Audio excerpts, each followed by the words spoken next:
Hello future engineers. तो आप लोग कैसे हैं? आई होप कि आप लोग अच्छे ही होंगे। तो आइए हम आज आप लोगों को अपने YouTube channel MNM toppers classes के अंदर आप लोगों को वेक्टर के लास्ट थ्योरी लेक्चर दे रहे हैं, जिसमें आज का टॉपिक क्या है? Vector resolution. क्या बच्चों? वेक्टर रिजोल्यूशन क्या है? फिजिक्स के अंदर का यूनिट 2 हम पढ़ा रहे थे आप लोग। क्या यूनिट 2 में क्या पढ़ा रहे थे?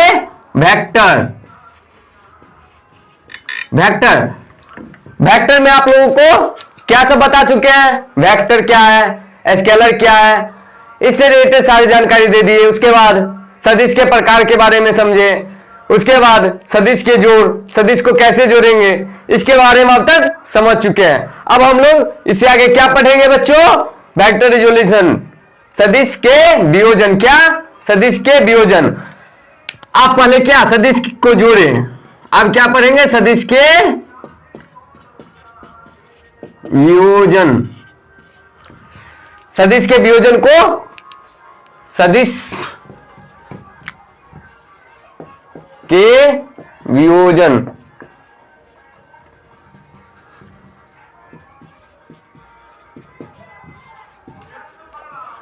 सदिश के वियोजन को समझेंगे। इससे पहले हम जो क्या क्या पढ़ा चुके हैं? सदिश क्या है, अदिश क्या है, सदिश के कितने प्रकार हैं, सदिश को कैसे जोड़ेंगे, ये सब हम अपने पिछले लेक्चर में आप लोगों को बता चुके हैं। Part 1 part 2। अगर जो भी स्टूडेंट पार्ट 1 पार्ट 2 नहीं देखे होंगे वो जाकर पहले पार्ट 1 और पार्ट 2 देख ले, फिर पार्ट 3 में आए। तो आइए आज हम आप लोगों को क्या पढ़ाएंगे? सदिश के वियोजन, वेक्टर रिजोल्यूशन। वेक्टर रिजोल्यूशन के बारे में समझेंगे। इससे पहले पढ़े थे सदिश के जोड़, यानी उस समय सदिश को जोड़ रहे थे। यहां पर सदिश के वियोजन, यानी सदिश को क्या? वियोजन तोड़ना है। सदिश को तोड़ना है, यानी सदिश को यहां पर कैसे तोड़ेंगे इसके बारे में समझेंगे। देखिए सदिश का वियोजन किसे कहते हैं? सदिश का वियोजन किसे कहते हैं? तो सदिश का वियोजन किसे कहते हैं? आप किसी भी सदिश को, क्या किसी भी सदिश को दो या दो से अधिक कंपोनेंट में तोड़ेंगे तो वो क्या कहलाएगा? सदिश का वियोजन। यानी किसी भी सदिश को दो या दो से अधिक कंपोनेंट में तोड़ना ही क्या कहलाता है? सदिश का वियोजन। तो देखिए किसी भी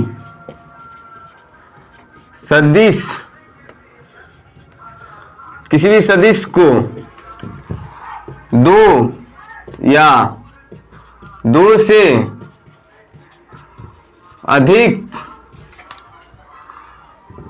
या दो से अधिक कंपोनेंट का हिंदी क्या होता है? घटक।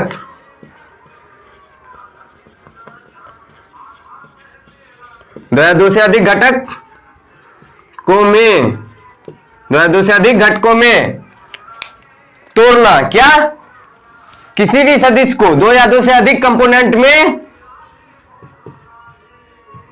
तोड़ना क्या कहलाता है बच्चों? किसी भी सदिश को दो या दो से अधिक कंपोनेंट में तोड़ना क्या कहलाता है? सदिश का वियोजन। क्या बच्चों? सदिश का वियोजन। दो या दो से अधिक कंपोनेंट में तोड़ना क्या कहलाता है? सदिश का वियोजन कहलाता है। वियोजन कहलाता है। अर्थात आप लोगों को अगर किसी भी तल, यानी मान लीजिए आपको क्या x y तल में, ये देखिए x है, ये y है, x y तल में कोई दे दिया, ये मान लीजिए आपका वेक्टर a है, इसके बीच का एंगल आपको थीटा दे दिया।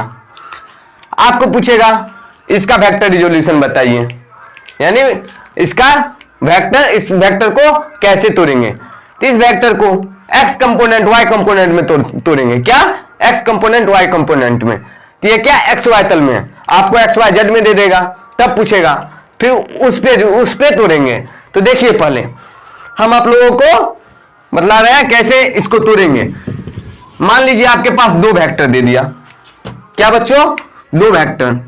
एक वेक्टर ये है आपको बी वेक्टर और एक वेक्टर ये है आपको ए वेक्टर। आपको कह दिया बी वेक्टर का ए पर क्या कंपोनेंट होगा अगर दोनों के बीच का एंगल थीटा है। तो आप लोग क्या कीजिए, इस दोनों के बीच का एंगल थीटा है, आपको कहा, क्या कहा,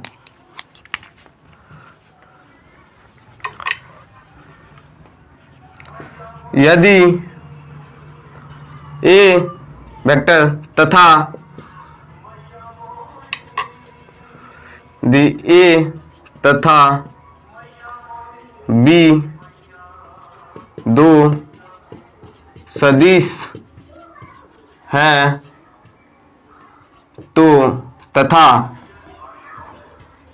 तथा दोनों के बीच के कोण थीटा हो, क्या बच्चों, थीटा हो, तो वेक्टर बी का ए पर कंपोनेंट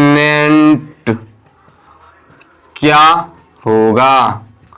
आपको पूछा क्या, आपको ए और बी दो सदिश दे दिया, क्या दिया गया बच्चों, दो सदिश, ए और बी दो सदिश आपको दिया गया, दो सदिश तथा दोनों के बीच का कोण आपको थीटा दिया गया।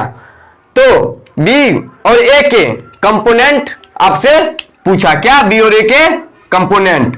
तो आप लोग कैसे निकालेंगे, तो देखिए बच्चों आपको दे दिया एक वेक्टर ये, एक वेक्टर ये, इसको आप व्यवस्थित किस प्रकार करेंगे, देखिए ये आपका ए वेक्टर हुआ और ये आपका बी वेक्टर हुआ, क्या ये बी वेक्टर, ये ए वेक्टर। आपको पूछा गया बी का ए पर कंपोनेंट और ये बीच का एंगल आपको क्या, थीटा दिया गया बच्चों, क्या, थीटा। तो देखिए आपको इसका कंपोनेंट पूछा तो आप इस पर पहले लंब डाल लीजिए, क्या डाले, लंब, आप लंब डाल लिए। बी का ए पर कंपोनेंट पूछ रहा है, क्या, बी का ए पर कंपोनेंट। तो देखिए बी का ये थीटा है, आप लोग क्या, ये क्या लंब हुआ, क्यों, ये इस पर लंबवत क्या परपेंडिकुलर रेखा डाल दिए, यानी ये 90 डिग्री हुआ। 90 डिग्री के सामने वाले भुजा को क्या कहते हैं बच्चों, कर्ण कहते हैं। थीटा के सामने वाले को लंब कहते हैं, थीटा से बनने वाला आधार।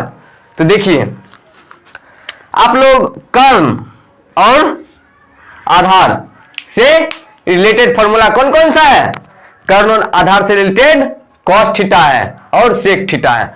तो देखिए कॉस थीटा हम लगाते हैं, क्यों, क्योंकि आपको बी का ए पर कंपोनेंट पूछ रहा है, क्या, बी का ए पर। आपको तो इसका इस भाग का वैल्यू तो आपको पता नहीं है, आपको इसका इस पर क्या कंपोनेंट होगा आपको वही पूछ रहा है बच्चों। तो देखिए क्या होगा, आप क्या लिखिएगा, बी का ए पर कंपोनेंट लाने के लिए क्या, इसका क्या होगा, कॉस थीटा, यानी कि इस दोनों के बीच का रिलेशन क्या होता है, कॉस थीटा, ट्रिग्नोमेट्रिक से कॉस थीटा इक्वल टू क्या होता है, आधार बट्टा कर्ण। आधार क्या है, ए, मान लीजिए ए है, बी है और ये पॉइंट सी है। तो आप लिखिए, क्या लिखिएगा बच्चों, A C divided by A B. A C का वैल्यू क्या है बच्चों, cos theta equal to A B का वैल्यू क्या है, ए बी का, ए सी का पल, ए सी का ए डिवाइडेड बाय ए बी का बी वेक्टर। आपको क्या लाना है, ए वेक्टर, ए वेक्टर लाना है, क्यों, बी का ए पर कंपोनेंट, क्या पूछा आपको, बी का ए पर कंपोनेंट।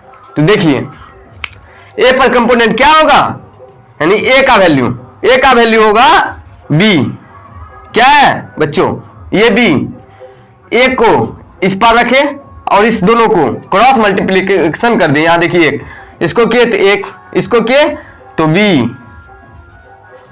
Cos theta. क्या है बच्चों? बी कॉस थीटा है, यानी ए का बी पर कंपोनेंट क्या होगा? बी का ए पर कंपोनेंट बी कॉस थीटा। क्या? B cos theta. यानी आपको अगर किसी कहीं पर आपको जिस चीज के बीच का एंगल दे दिया, आपको उसके भी उसका कंपोनेंट पूछेगा, वहां पर कॉस थीटा आएगा। आपको एक रेखा ये रहता, आपको इस पर बी का कंपोनेंट ये मान लीजिए सी रहता, इस पर बी का कंपोनेंट पूछता, अगर ए और बी के बीच का एंगल थीटा दिया रहता तब क्या लिखते सी का? तो देखिए आपको ये भी समझाते हैं।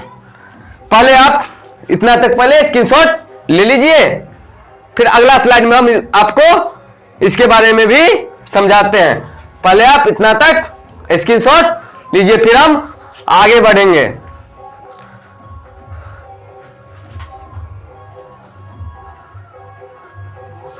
तो बच्चों आप लोग स्क्रीनशॉट ले चुके होंगे, तो देखिए हम इसके आगे बढ़ते हैं। पहले इसको इरेज कर लेते हैं।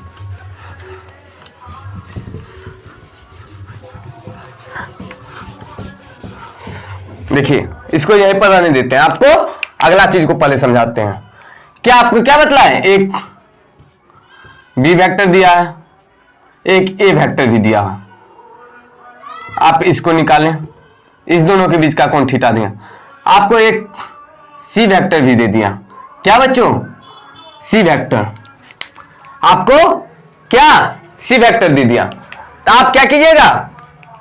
इसी प्रकार आप पहले इसको इससे मिला दीजिए।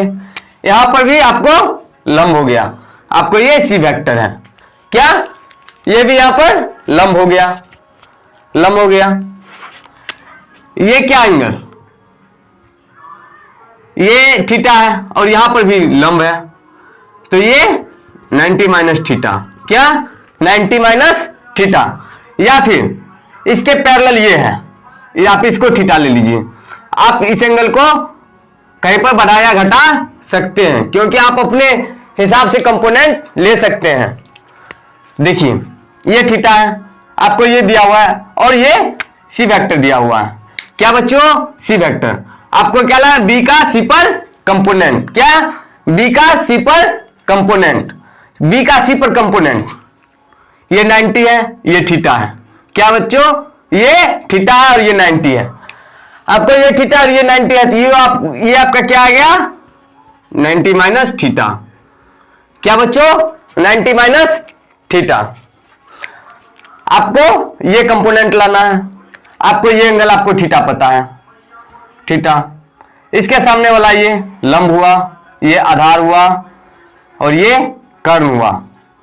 देखिए आपको सी में लाना है, आपको सी दिया हुआ है, तब क्या? लंब और आधार आपको पता है। क्या बच्चों? लंब और कर्ण पता है। लंब और कर्ण के बीच का रिलेशन क्या होता है बच्चों? Sine theta. क्या? Sine theta. साइन और कॉसेक, तो साइन हम साइन लिए इक्वल टू क्या है? साइन थीटा इक्वल टू लंब बट्टा, इसको आप ए लीजिए, इसको बी ले लीजिए, इसको सी और इसको डी। साइन थीटा बराबर क्या होगा बच्चों? आप इस थीटा को अभी इग्नोर कर सकते हैं। आप इसमें आपको क्या? सी पर कंपोनेंट लाना है। तो सी पर लाने के लिए आप इस त्रिभुज में आइएगा। क्या? इस त्रिभुज में आइएगा। इस त्रिभुज में आपको यहां पर थीटा दिया हुआ है, इस थीटा से यह लंब हुआ, ये लंब हुआ, तो लंब क्या है? ए और बी। तो क्या लिखेंगे? ए बी डिवाइडेड बाय ये क्या है? आधार। क्या है? BC। BC क्या? BC। तो AB का वैल्यू और BC का वैल्यू हम यहां पर पुट करते हैं। तो देखिए AB और BC नहीं है बच्चों, AC है। क्या? AC है। तो आप यहां पर इसका वैल्यू पुट करते हैं। तो AB का क्या वैल्यू है बच्चों? AB का वैल्यू क्या है? AB का वैल्यू है C डिवाइडेड बाय AC का क्या वैल्यू है बच्चों? AC का वेक्टर B। क्या है? Vector B। अब इसको क्रॉस मल्टीप्लीकेशन करते हैं, डिवाइडेड बाय 1 लिख सकते हैं। क्रॉस मल्टीप्लीकेशन किए तो C vector equal to B sine theta. क्या आया? B sine theta. क्या है बच्चों? B sine theta. आपको क्या कहा था? बी का सी पर कंपोनेंट, इसलिए सी का C equal to B cos theta, यानी बी सी को हम B cos theta B sine theta लिख सकते हैं। क्या बच्चों? B sine theta. और ए को क्या लिख सकते हैं? B cos theta. क्या? B cos theta. क्या बच्चों? B cos theta. अब देखें ए का बी कॉस थीटा, सी का बी साइन थीटा, यानी बी का ए पर कंपोनेंट क्या होगा? B cos theta. बी का सी पर कंपोनेंट क्या होगा? B sine theta. क्या? B sine theta.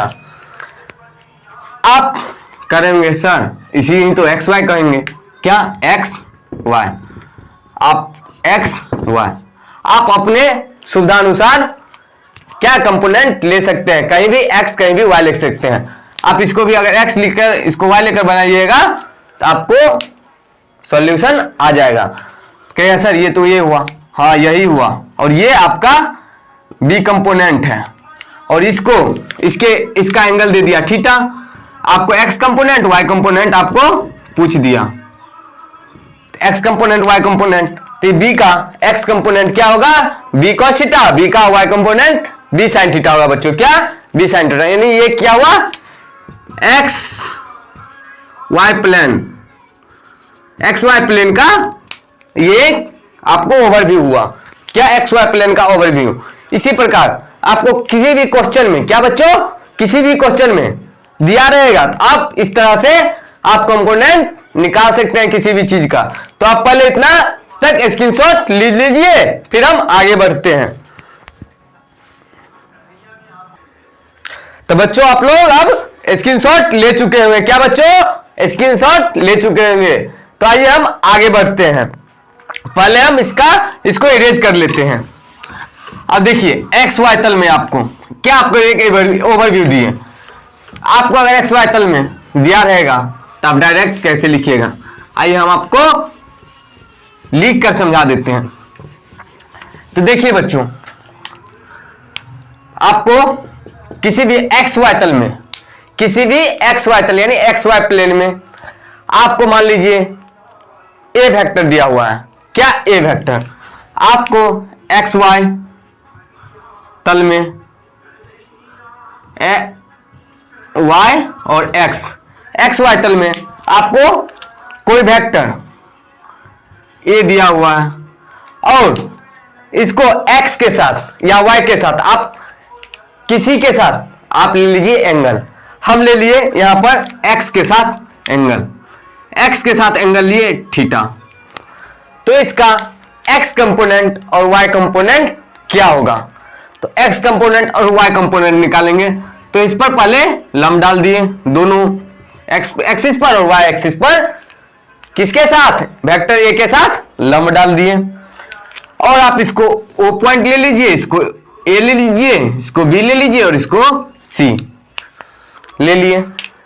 अब इसका एक्स कंपोनेंट और वाई कंपोनेंट लाना है। क्या बच्चों? एक्स कंपोनेंट और वाई कंपोनेंट। तो देखिए एक्स कंपोनेंट और y component equal to what? आपको दोनों क्या कंपोनेंट लाना है। तो देखिए कैसे लाएंगे। तो आपको पीछे हम क्या बतलाए, आपको क्या दिया? ए दिया हुआ है। आपको इस पर कंपोनेंट लाना है, यानी ओ ए बराबर लाना है। देखिए तो क्या ए और ओ ए के बीच का रिलेशन क्या है बच्चों? यानी ये क्या है? ये लंब है, ये कर्ण हुआ और ये आधार हुआ। कर्ण और आधार के बीच का रिलेशन कॉस थीटा का, ट्रायगोनोमेट्रिक रेशियो में किसका है? Cos theta. तो cos theta O A divided by A vector, इसको क्या लिख सकते हैं? O B. तो O A divided by A vector यानी ओ ए बराबर ओ ए वेक्टर बराबर ए कॉस थीटा। आपको क्या बताए थे?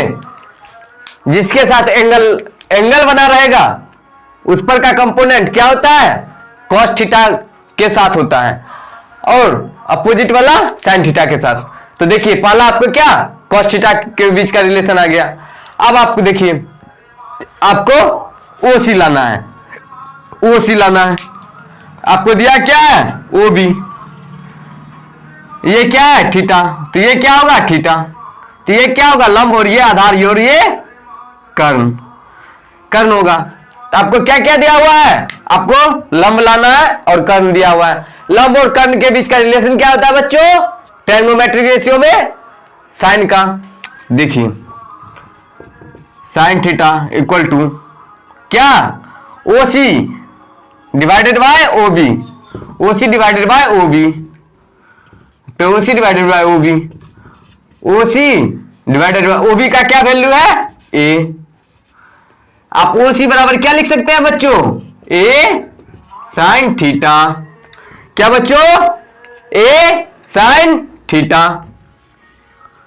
आपका क्या आया, OC भी आ गया, क्या, A साइन थीटा।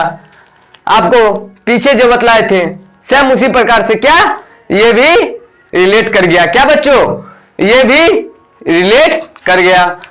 तो आप यहां तक स्क्रीनशॉट ले लीजिए, फिर हम आगे बढ़ते हैं।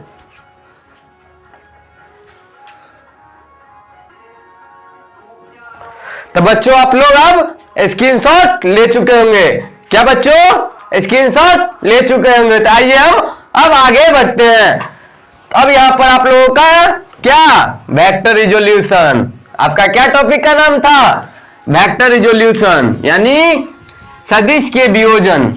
सदिश का वियोजन भी समाप्त होता है, यानी आपका इस चैप्टर का लास्ट टॉपिक भी समाप्त हो गया। अब आप लोगों का आगे इस चैप्टर का क्या बचा हुआ है, क्वेश्चन। क्वेश्चन से पहले आप लोगों को क्या कुछ इंपॉर्टेंट पॉइंट जो बचा हुआ है उसको उस पर हम डिस्कस करेंगे।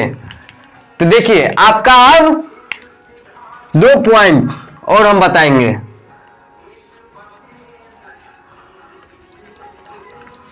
इंपॉर्टेंट कॉन्सेप्ट,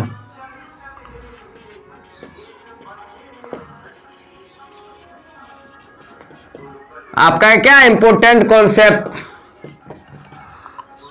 आपको इंपॉर्टेंट कॉन्सेप्ट्स बतलाएंगे।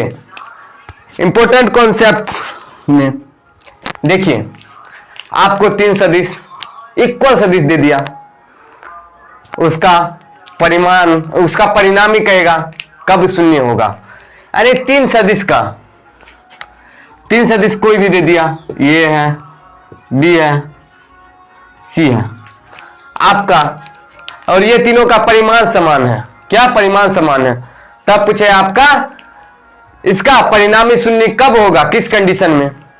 आपको इससे रिलेटेड 2-3 क्वेश्चन बन सकता है। तो देखिए आपको 3 समान सदिश, क्या आपको 3 सदिश का परिणामी, क्या परिणामी शून्य कब हो सकता है। देखिए आपको अगर 3 सदिश दे दिया और वो भी बराबर, उसका परिमाण इक्वल होना चाहिए, उसका मैग्नीट्यूड यानी परिमाण, मैग्नीट्यूड इक्वल सभी, यानी तीनों का मैग्नीट्यूड इक्वल होना चाहिए, तब इसका परिमाण शून्य कब होगा, तो तीनों के बीच का एंगल 120 डिग्री होगा। यानी हम आपको यह इंपॉर्टेंट पॉइंट्स को आपको लिखाते हैं। देखिए यदि क्या, यदि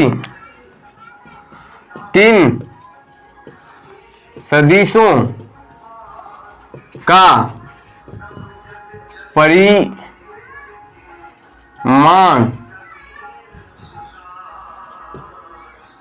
बराबर हो तथा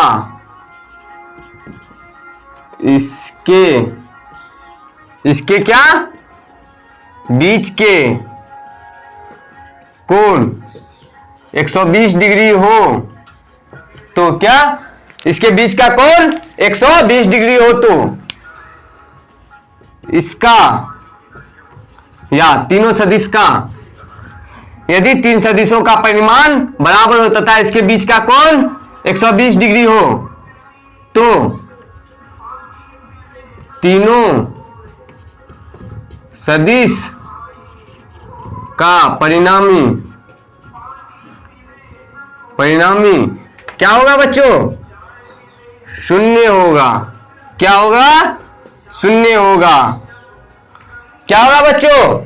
शून्य होगा। यानी तीनों सदिश का परिमाण बराबर हो, तीनों सदिश का परिमाण बराबर हो और तीनों सदिश के बीच का कोण क्या हो? 120 डिग्री हो तो वह तीनों सदिश का परिणामी क्या होगा बच्चों? शून्य होगा। देखिए बच्चों कैसे, आप एक सदिश लिए ए, आप दूसरा लिए बी, तीसरा लिए सी, कहेगा सर ये कैसे होगा?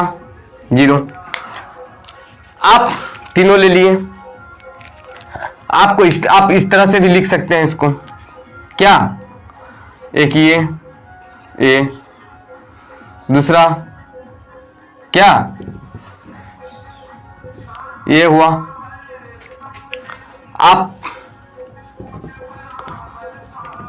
आप इसको यहां पर अरेंज किए,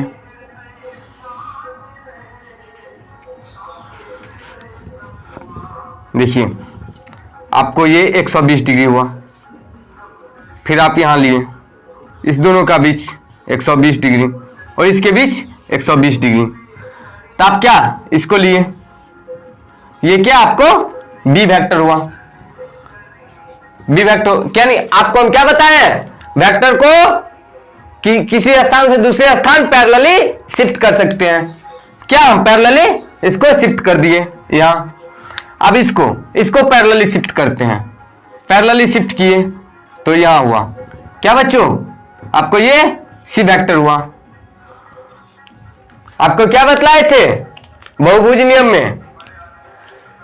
दो या दो से अधिक सदिश का परिमाणी क्या होता है? प्रथम सदिश को लास्ट सदिश के, प्रथम सदिश का टेल लास्ट सदिश के हेड, टेल पर परिणामी का टेल और लास्ट सदिश के हेड पर परिणामी का हेड रखते हैं। तो यहां क्या फर्स्ट सदिश और लास्ट सदिश सेम जगह आ गया, तो इसका मान क्या एक बिंदु पर आ गया, तो इसका मान क्या होगा बच्चों? शून्य। इसीलिए यह क्या होता है? शून्य सदिश। क्या होता है बच्चों? शून्य सदिश। या फिर आप यहां से इसको निकाल भी सकते हैं। तो देखिए आपको पहले तीन सदिश दे दिया गया और तीनों का परिमाण बराबर, क्या तीनों का परिमाण बराबर दे दिया गया और तीनों के बीच का कोण 120 डिग्री दे दिया गया, तो उसका परिणामी क्या होगा आपसे पूछेगा, तो आप क्या कहिएगा? शून्य होगा। आप पहले इतना तक स्क्रीनशॉट लीजिए, हम इसको एक क्वेश्चन के थ्रू हम इसको समझते हैं। तो बच्चों आप लोग अब स्क्रीनशॉट ले चुके होंगे, तो आइए हम एक क्वेश्चन इससे रिलेटेड करते हैं।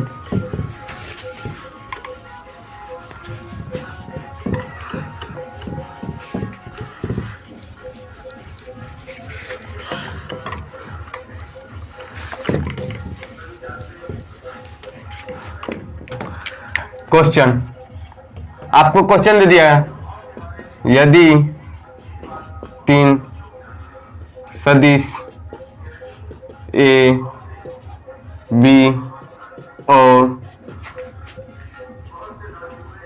सी का परिमाण एफ हो, क्या ए बी सी का परिमाण क्या हो? एफ हो,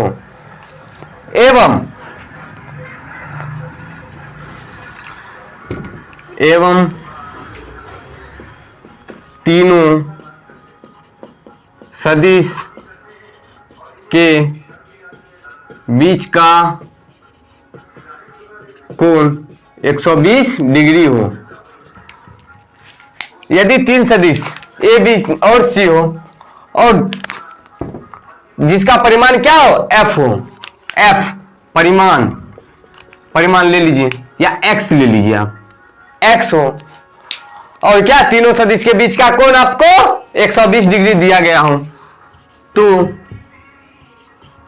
तीनों सदिश का क्या परिणामी ज्ञात करें। आपको तीन सदिश दे दिया गया जिसका परिमाण f है और तीनों के बीच का कोण 120 डिग्री है, तो पूछ रहा है तीनों सदिश का क्या परिणामी बताइए। देखिए आप एक वेक्टर ए लिए, दूसरा वेक्टर बी लिए और तीसरा वेक्टर सी लिए। तीनों का क्या मैग्नीट्यूड आपको दिया हुआ एफ एफ एफ, आपको तीनों का मैग्नीट्यूड दे दिया। ये क्या 120 डिग्री, ये 120 डिग्री और ये 120 डिग्री, 120 डिग्री 120 डिग्री और 120 डिग्री। आप क्या पढ़े थे बहुभुज नियम में, या क्या दो या दो से अधिक यानी दो से अधिक सदिश है, उसका परिणामी क्या आता है बच्चों, प्रथम और लास्ट के, यानी प्रथम और लास्ट आप इस तरह से जाते थे, मतलब क्या आप इस तरह से जाते थे तो आपका लास्ट परिणामी इस तरह से गए। आपका लास्ट परिणामी क्या होता था, ये होता था परिणामी।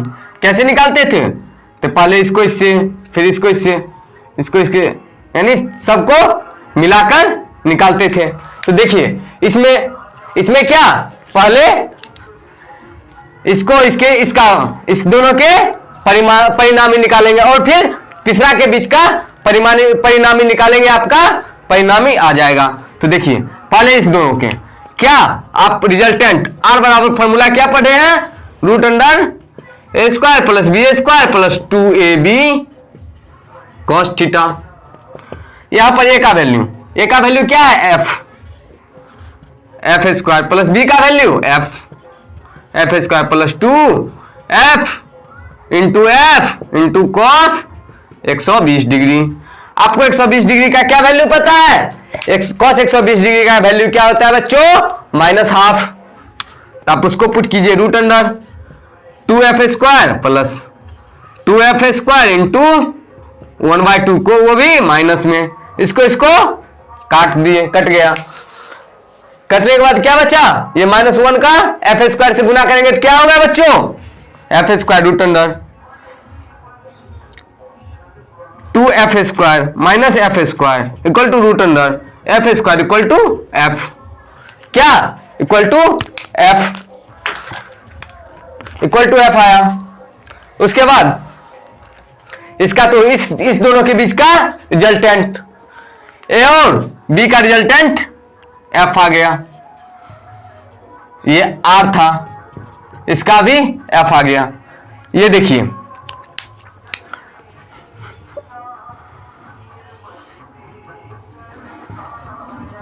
ये आपका आर का एफ आ गया।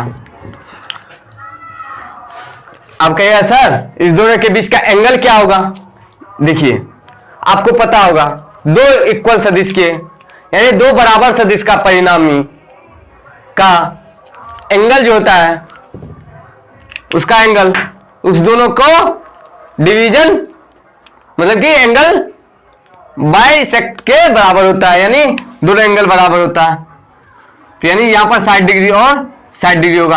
आप इसे निकाल सकते हैं अल्फा बराबर यानी 10 अल्फा, आप इसको अल्फा ले लीजिए, आप इस एंगल को भी निकाल ही लीजिए, अल्फा लिए, क्या है अल्फा, 10 अल्फा बराबर लंब बट्टा आधार, ये लंब हुआ और ये आधार हुआ, ये कर्म 10 अल्फा बराबर क्या होता है बच्चों, यहां पर ले B theta upon A plus B cos theta, क्या होता है B sine theta divided by A plus B cos theta. यहां पर बी आपको बताए थे क्या ट्रायंगल में ए बी आर, आपको ये क्या था, ये बी था, आपको अल्फा, आपको ये अल्फा पूछ रहा है। इसमें आपका क्या बी क्या होगा, बी ये हुआ, और क्या ये आपका क्या हुआ, तो ये बी साइन थीटा, तो बी साइन थीटा, बी का वैल्यू क्या एफ, साइन थीटा का value sine 120 degree divided by A f plus B f cos 120 degree. आप एफ साइन 120 का वैल्यू क्या बच्चों, साइन 120 का वैल्यू क्या होता है, root under 3/2, root under 3/2 divided by f plus f cos 120, cos 120 का क्या होता है हाफ, क्या बच्चों हाफ, वो भी क्या माइनस में एफ, इसको क्या करेंगे घटाएंगे, आपको क्या tan alpha equal to f root under 3f/2 into, इसको क्या घट करेंगे घटाएंगे हाफ, यानी divided by 2f minus f divided by 2, इसको ऊपर ले जाएंगे, tan alpha equal to root under 3f divided by 2 into 2 divided by f, f से एफ गया, 2 से 2 गया, tan अल्फा इक्वल टू आपको क्या है रूट अंडर 3, यानी अल्फा इक्वल टू 60 डिग्री, आपको अल्फा इक्वल टू क्या है बच्चों 60 डिग्री, यानी हम आपको बताए थे क्या दो समान सदिश, ये क्या है, ये समान है और ये समान है, इसका रिजल्टेंट जो होता है उसके एंगल बाइसेक्टर से जाता है, यानी एंगल को दो भागों में बांटते हुए जाता है, यानी इसको दो भागों में बांटे, इसका एंगल अल्फा बराबर 60 डिग्री आया, तो ये भी 60 डिग्री। तो देखिए अब आपको क्या रिजल्टेंट और इसके यानी सी का परिणामी लाना है। आप पहले इतना तक स्क्रीनशॉट लीजिए, फिर हम बतलाते हैं क्या सी और एफ, सी और आर का रिजल्टेंट कैसे लाएंगे। क्या यहां तक देखिए बच्चों, ये जो आर एफ आया है, ये आर का वैल्यू आया मैग्नीट्यूड ऑफ आर, और ये अल्फा इसका वैल्यू आया, यानी ए वेक्टर के साथ रिजल्टेंट कितना एंगल बनाएगा, ए और बी का रिजल्टेंट ए वेक्टर के साथ कितना एंगल बनाएगा उसका वैल्यू आया है। तो आप इतना तक पहले स्क्रीनशॉट लीजिए, फिर हम आगे बढ़ते हैं। यहां तक आप स्क्रीनशॉट ले चुके होंगे, तो बच्चों हम आगे बढ़ते हैं। देखिए आपको क्या अब आर वेक्टर आ गया, आर और सी का बीच का एंगल आप पहले निकालिएगा, ये आपको आर आ गया, ये आपका क्या ये दिया हुआ है, और ये आपका ये आर है और ये सी है, ये है सी, इस दोनों के बीच का एंगल 120 डिग्री और ये 60 डिग्री है। आपको क्या ये एक एंगल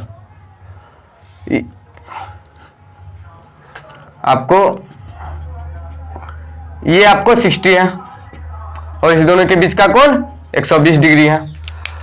आप निकालिएगा क्या, आपको ये आर का मैग्नीट्यूड एफ है और सी का मैग्नीट्यूड भी एफ है। इस दोनों के बीच का एंगल क्या है बच्चों 60 और 120, यानी थीटा का वैल्यू 180 डिग्री। यहां से भी देखिएगा थीटा का वैल्यू 180 डिग्री। तो आप परिणामी निकालिएगा क्या बच्चों, परिणामी। आपको ऐसे भी देखने में लग रहा होगा, ये इधर जा रहा है और ये इधर, दोनों का परिमाण सेम है और दोनों का डायरेक्शन क्या है, विपरीत है। क्या है बच्चों, विपरीत। तो इसका परिणामी क्या होगा, इसका परिणामी भी दोनों को जोड़िएगा। 180 डिग्री के केस में आपको क्या बतला चुके हैं, आपको एक फॉर्मूला बताए थे, आर बराबर स्पेशल केस में क्या, आर बराबर जब when theta equal to 180 degree हो तो आर बराबर क्या बताए थे A, magnitude of A minus B और बी माइनस ए, यहां पर क्या होगा, ए ग्रेटर देन बी, यहां पर क्या होगा बच्चों, बी ग्रेटर देन ए, क्या होगा, बी ग्रेटर देन ए और यहां पर ए ग्रेटर देन बी। अब यहां पर क्या, आपको 180 डिग्री दे दिया, 180 डिग्री, 180 डिग्री पे क्या होगा, दोनों का परिमाण आपको सेम दे दिया, सेम दे दिया तो आप कोई भी फॉर्मूला पर जाइए, ए पर इस पे जाइए या इस पे जाइए, आप किसी पे जाइएगा, क्या है, दोनों इक्वल हैं, आप इक्वल का साइन दोनों में लगा लीजिए, इक्वल है, आर बराबर आर का मैग्नीट्यूड ए माइनस बी, जाइए यानी यहां पर क्या, आर माइनस सी जाइए और सी माइनस आर जाइए, क्या होगा, f minus f equal to 0 या f minus f equal to 0, यानी दोनों से आपका परिणामी क्या आ गया, 0। तो आपको क्या बताए थे कॉन्सेप्ट में, यदि तीन समान सदिश हो और उसके बीच का कोण क्या 120 डिग्री हो तो उसका परिणामी क्या होगा बच्चों, क्या होगा, शून्य होगा। देखिए आपका शून्य हो गया। पहले आप यहां तक स्क्रीनशॉट ले लीजिए, फिर हम आगे बढ़ते हैं। तो बच्चों आप लोग अब यहां तक स्क्रीनशॉट ले चुके होंगे, तो आइए हम आगे बढ़ते हैं। आगे आपका एक और कॉन्सेप्ट बचा हुआ है, आपका एक और कॉन्सेप्ट बचा हुआ है, आइए हम उस कॉन्सेप्ट को देखते हैं। आपका वो कॉन्सेप्ट क्या कहता है बच्चों, आपका वो कॉन्सेप्ट कहता है कि अगर दो सदिश हैं उसका परिमाण जो है इक्वल है, क्या परिमाण इक्वल है, और उस दोनों सदिश के बीच का कोण 120 डिग्री है, तो उसका परिणामी जो है, उसका परिणामी उसका भी परिमाण क्या होता है बच्चों, उस सदिश के परिमाण के बराबर होता है। तो देखिए यदि दो सदिश का परिमाण बराबर हो तथा दोनों सदिश के बीच का कोण 120 डिग्री हो, क्या बच्चों, अगर दो सदिश मान लीजिए ये दो सदिश है, क्या इसका परिमाण भी बराबर है और दोनों के बीच का कोण 120 डिग्री है, क्या बच्चों 120 डिग्री है, क्या है, देखिए 120 डिग्री है। तो तीसरा ये आपका परिणामी है, इसका भी यानी परिणामी का भी परिमाण आपको इक्वल होगा। देखिए आपका परिणामी का परिमाण भी इक्वल है, जितना इसका परिमाण है इस दोनों का उतना ही परिणामी का भी परिमाण है।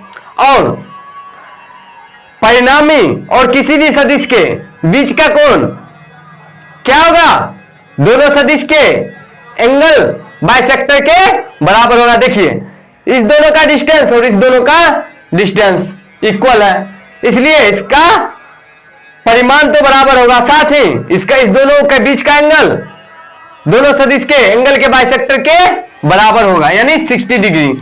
क्या कहता है, यदि दो सदिश का परिमाण बराबर हो तथा सदिश के दोनों सदिश के बीच का कोण 120 डिग्री हो तो क्या परिणामी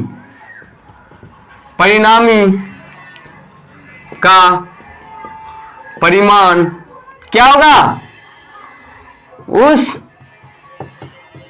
सदिश परिणामी का परिमाण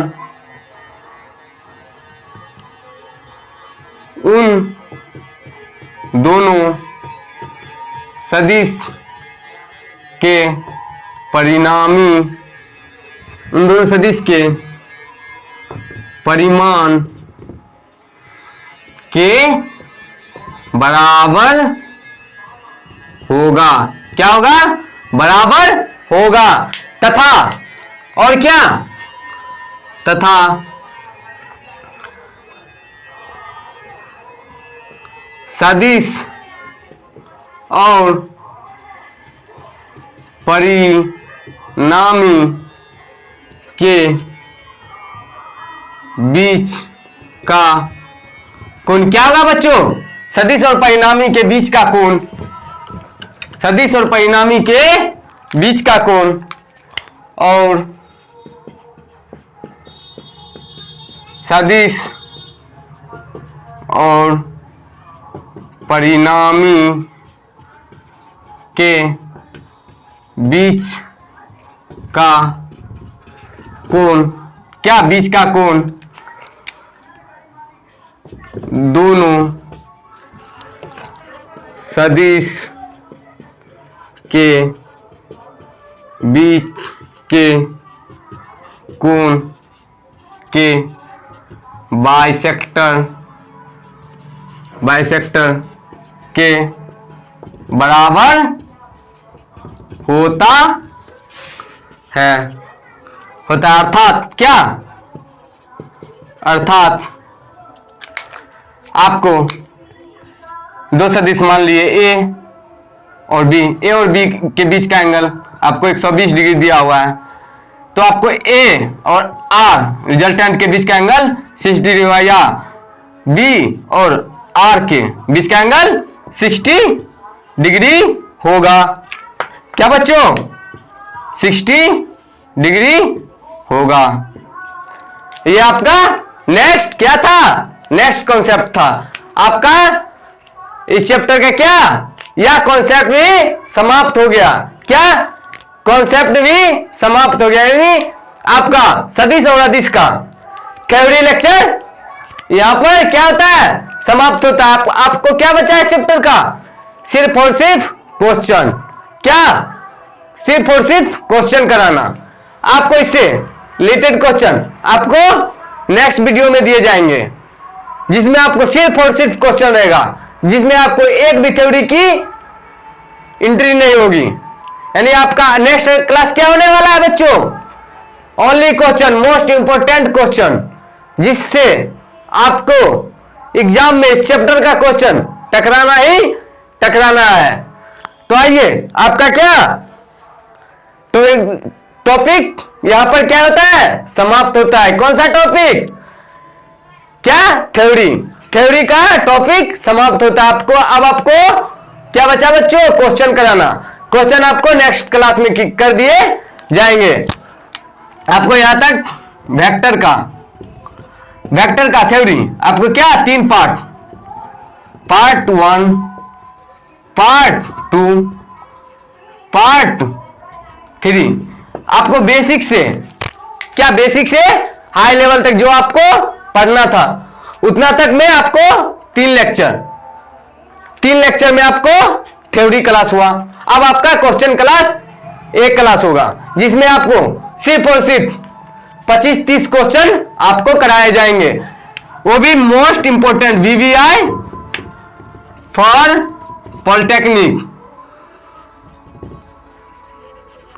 polytechnic entrance exam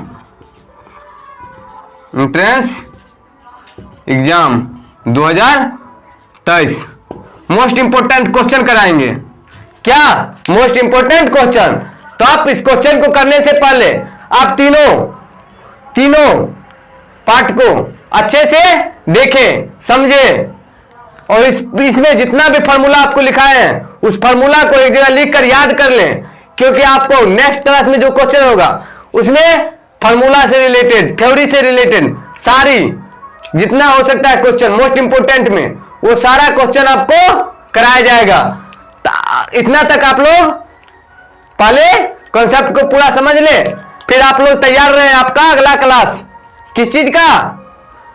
question practice, important question practice का, जिसमें आपको खाली इंपोर्टेंट क्वेश्चन कराया जाएगा, उसमें थोड़ा भी थ्योरी नहीं, यानी इंपोर्टेंट क्वेश्चन का श्रृंखला लेकर आ रहे हैं आप लोगों के लिए इस चैप्टर का, जिसमें आपको मोस्ट इंपोर्टेंट क्वेश्चन दिया जाएगा। तो आप लोग पहले इतना तक समझ लें, फिर हम नेक्स्ट क्लास में आपको अगला क्वेश्चन कराएंगे। तो चलिए बच्चों, आज के लिए इतना ही पर समाप्त करते हैं। तो थैंक यू बच्चों, आप लोग इतना तक का रिवीजन नेक्स्ट क्लास में करके आएंगे, जिससे कि हम और आप मिलकर क्वेश्चन को फोड़ेंगे।